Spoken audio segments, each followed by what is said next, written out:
Hey. Just, I don't even know if I want to know at this point. Um, I'm just going to assume there's too much blood in your hands and you were trying to get it back to your head. I could explain this in a way that will make me not seem as ridiculous as I looked. Go on. So we were complaining about the cold, and yes, it's snowing today, by the way. Thank you for that.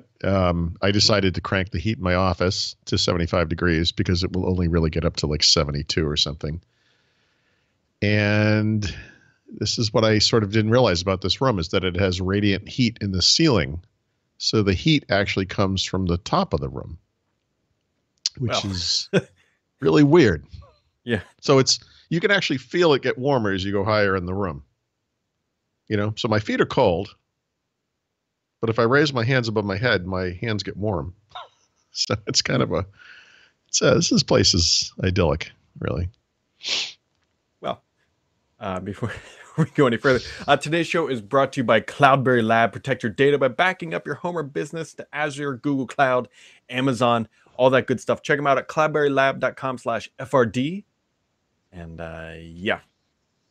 Paul is dealing with he's dealing with what, thermal issues? Is that? I don't Sounds about right. My house is like a poorly cooled PC. Well, convenient segue. I'm guessing you looked at the show notes there. 10 points to you, Speaking Paul. of which, yeah. So I built a PC yesterday for what I actually concluded was the first time in 20 years. Actually, wow. 21 to be specific, and it booted.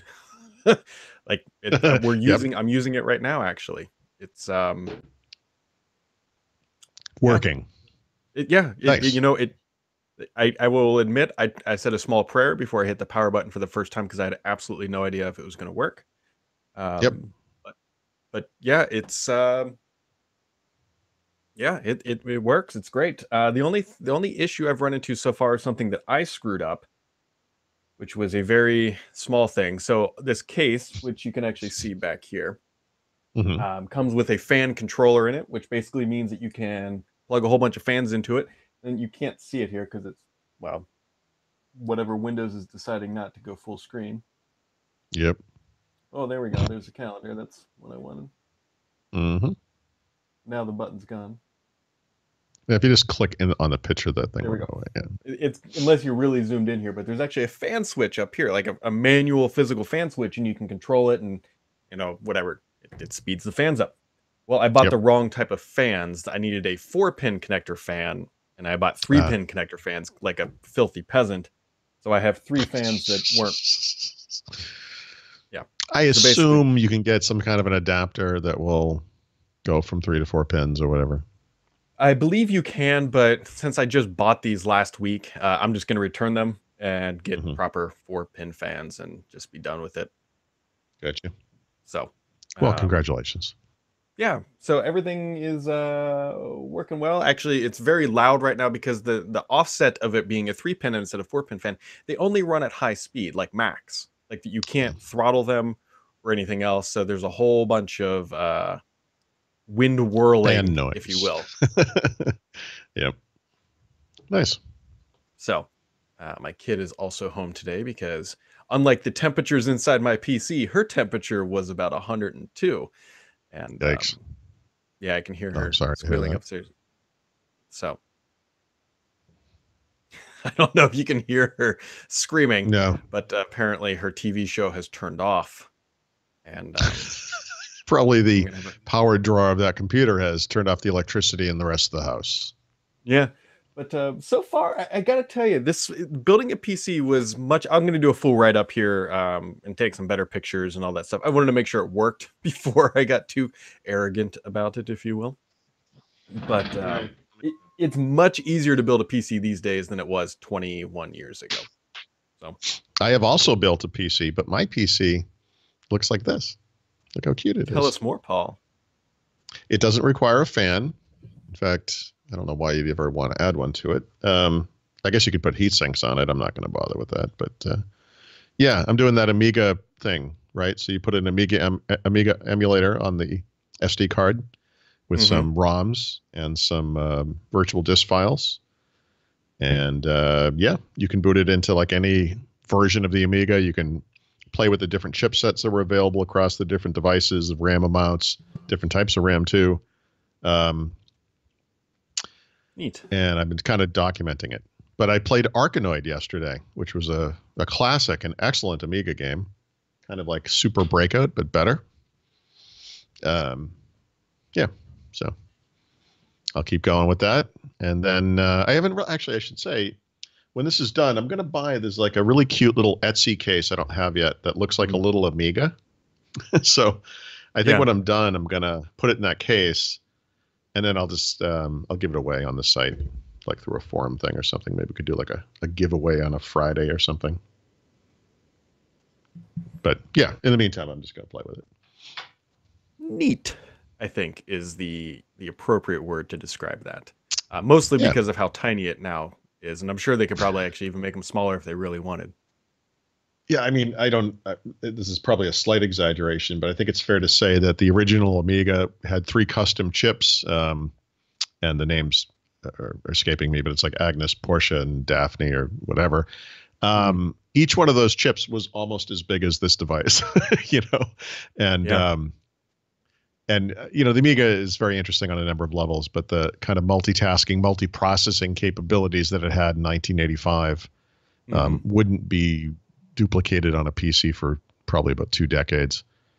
And now you can get this little underpowered, ridiculous device, which has 1 gig of RAM that's non-expandable and a really low power processor, and you can emulate the whole thing in software and it works fine, no matter how. And I talked about a 1985 Amiga. I mean, they made Amigas through the early 90s, and they went up to 68030 processors. The hardware-based chipset, the other chipsets advanced over that time period as well, and you can just emulate the whole thing on this stupid little piece of garbage computer. That's pretty much all you need to know about technology right there. It's amazing. It's incredible how things speed up. Advance, yeah. I was going to make some sort of analogy about you being a garbage PC too, but it slipped my mind. Well, I don't recall where I made this observation. It might have been an article about digital assistants and smart speakers and things. But the one thing that's very clear when you look back on it is if you look at the different waves or eras of the personal computing revolution or whatever, I mean, you have the PC, of course, and then the internet, and then you have mobile, and then now we have this kind of ambient computing thing. The one trend that you will see is that each of those things in turn takes much less time to happen. And so the PC occurred over a period of, frankly, decades, really. The internet over several years, mobile over a couple of years. And this ambient computing thing will be even shorter. And it's amazing. It's amazing. Just the speed of advance now that's incredible. Yeah, no, I fully agree. The only thing I disagree with the speed of advancement of, I fired up my Xbox and started playing PUBG. I played a couple games on it, which has been out since mid-December. Yeah, and it's still bad, incredibly rough around the edges. I mean, if you absolutely love the game, it is playable, but I don't know. The lag of just the input lag of trying to like open doors and pick up weapons is still pretty pronounced. They have made a lot of progress in there, to their credit, but I wonder if this game is just always going to be a struggle on Xbox, or if they truly are going to figure it out. But then the problem I wonder is how far it's going to deviate from, say, the PC version. So yep. You should try it on an Xbox One X if you get the opportunity. I've not done so either, but I'm curious if that results in a better experience. It should, right? I would think so. I mean, they are limiting it somewhat. At least they said they're limiting it 30 frames, but it can't be any worse. I mean, that's for sure. So yeah, 30 frames is okay if the general speed is good, but I haven't tried it yet. I should do that. I keep talking about doing this, but I haven't. And then Call of Duty appears in front of my face, and I forget about everything else.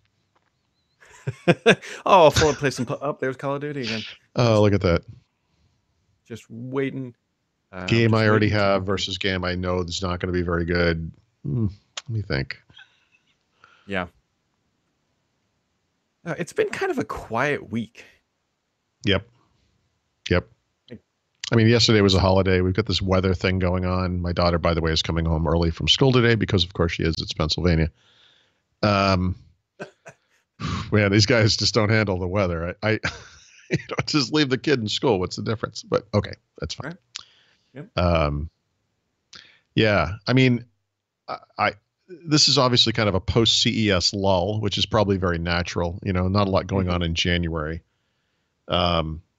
Which is why, part of the reason why I looked at doing this little project thing, frankly. And the other thing I haven't written about yet, and I'm not really sure how I'm going to do it, but I've also been experimenting with something called Neverware, which is a way to put Chrome OS on an older computer, and also Linux, which was the reason I posted the stuff about Linux yesterday. I have a number of older computers. In fact, I have I've told the story in the past about I bought the very first computer that the Boston Microsoft store sold. I was there when they opened the store, and I knew exactly what I wanted. I went to the thing and I said I want this computer, and they they rang it up, and it was and it's a Samsung Series 9 Ultrabook. It's a 15-inch version. So this would have been 1 month before Windows 8 launched, so 2012. And it came with Windows 7, but Signature PC edition. And it's always been very clean and wonderful and all that kind of stuff. But, it's also an interesting test bed for this kind of stuff. So I don't know. I might write about that. I would say, I don't know what I'm going to say. I don't know what to say about this. Like I have no particular affinity for anything that isn't Windows, frankly. And whether it's Mac OS or Linux or Chrome, it's like, I don't know. But I think there's an interesting case to be made for an older computer that these days, especially given what's going on with the security stuff, might be better off looking at one of these alternatives or getting a new computer. Yeah. And I think that's the rationale behind it. I'm just not sure what to write about it because I just, Linux is interesting because all the little special hardware keys things work, like the volume key and the screen dimming and all that. That's actually pretty impressive. The Neverware thing on that particular computer, those things actually do work as well, but they aren't the right keys. So you have to, you kind of hit buttons and you're like, what does that do? And they're off, so whatever. But obviously you're not going to have those problems with Windows. But comparatively speaking, maybe even Windows 7 is a little bigger or heavier than some of the Linux distros you can get, and it's certainly bigger and heavier than like Chrome OS. So I don't know. So how much snow are you supposed to get there, Paul? Oh, just a dusting, Brad. Up to a couple of inches. I mean, right now it's actually kind of lulled. So there's like a fine coating. Actually, I wonder if I could even show it. Let's see what happens. There you go. Can you see that? Not really. It's really bright. Give it a second. And it's the best view we've seen all day. You're gone. Yep. Yeah. Okay. So, I mean, there's a lawn back there and you can still see the green in between the white, you know what I mean? Because it's not fully coating the grass. So it's not a lot of snow is what I'm trying to say, but it could be up to a couple of inches, I guess. Yeah. That's what they told us. And we ended up with about 5 or 6. And I was like, thanks guys. I saw your little mini snowman, by the way. I didn't comment on that, but I thought that was cute. Yeah, so that's actually a pretty interesting little thing there. I almost feel somewhat bad because my daughter, I think I told you this, she's been wanting to build a snowman forever. Yep. And so when you think of a snowman, like you think of like the proper snowman, right? Like 6 feet tall. Yeah, exactly. Yeah. And you need a lot of snow to do that. And so, we made this real tiny one because at the time we had like 2 inches of snow or whatever. She was completely happy. That's all she needed. That was it. Right. Like she doesn't know that there can be bigger ones. God help you if you're walking around the neighborhood and one of your neighbors has erected like a 4-foot tall snowman, and then you're gonna have some explaining to do. Yeah, but for now, you know what? It's I made a poor assumption that she wanted a massive snowman, and nope, just a little 5-inch thing. Yeah, it was perfect. I thought it was cute. That was good. Actually, my wife made it, but yeah. Well, that explains it. Well, but it was nice. You don't even want to see me try to like be nimble and make a snowman. It would look like 3 pancakes stacked on top of each other. So, right. What is this supposed to depict? A murder scene? What's going on? Just sitting out there with a balls of snow all over the place. Sticks everywhere. Oh, you got anything else for today, Paul? No, I mean, just in keeping with my thing about Linux and Chrome. I mean, I just have these vague things. Like I got that smart switch I brought out here. So I'm going to be doing some smart home stuff. So this is something that you put over a switch on the wall, and it's electronic. So, well, it's also mechanical, right? So, you have like a toggle switch on the wall. So this thing goes over it, and when you slide up on it, the little plastic thing sticks out and kind of pushes the button in, right? So it's in some ways kind of basic. It does motion control or motion sensing, whatever. But the thing is, I set it up to control some outside lights we have that I want to come on automatically and then turn off automatically at whatever times. And one of the things you can do is set it to sunrise, sunset, which is kind of a cool feature. If it ever actually catch up with the different time that sunset and sunrise are, because it doesn't. It just set the time to 4:45, which was the day, the time that sunset was on the day I configured it. And it's like, that's not useless, but it's close to useless. But anyway, the thing is, the lights never turned on or off. So I put it in my office. And so at 4:45 p.m. every day, I'm sitting here working. And all of a sudden, there's this really loud clunk because it's the mechanical part of this turning on. So it actually works. And it doesn't scare me, but I jump a little bit because it's like, what is that? And then every day it's like, oh, it's that stupid thing. So, yeah. So if you wonder why things never get written, sometimes it's stuff like this. It's like I've been working on this kind of for a long time, but I can't get it to actually work on the light switch. Maybe it's just not pressing out enough or something. I don't know what's going on. So, yeah, there's a great non-article for everybody to enjoy. That's what I'm working on, Brad. Your sacrifices. How about you? What are you working on? Thanks for asking, Paul. No, I'm going to keep getting this machine set up. I've got a lot of software to install, many things from the Windows Store, because there's no easy way to just reapply all those, because thank you, Microsoft. A little bit of gaming, a little bit of benchmarking. Yeah. Right. Oh, here's another fun one, actually. I'm sorry. I just remembered this. This is important. When we were at CES, I got an email from somebody who asked me why I never reviewed Surface Pro, the new one. And that's ludicrous. Of course I reviewed Surface Pro. So I went to go find it so I could send them the URL, and I couldn't find it. So I don't know what happened, because I absolutely wrote a review of Surface Pro. So I'm going to find that review. I'm going to post it. I don't know what I actually can't find it at the moment, which is another little bit of hilarity that I won't bore you with for too much, but it's out there somewhere. So yeah, the short version is I really liked it 6 months ago, and I don't know what happened there, but I will also be figuring that out. Senility is fun. Paul, it was inevitable. What's that? Oh, there she is.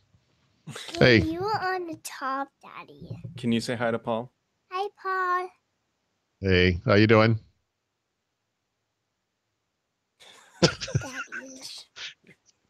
Can I finish this and then we okay. Thank you. Bye. You say bye? Hi, Paul. That's awesome. All right, folks, we will wrap it up here today. Today's show is brought to you by Cloudberry. You can go check them out for all your backup and storage needs on Amazon, AWS, or Google Cloud. That's cloudberrylab.com/FRD, and we'll catch you right back here next time.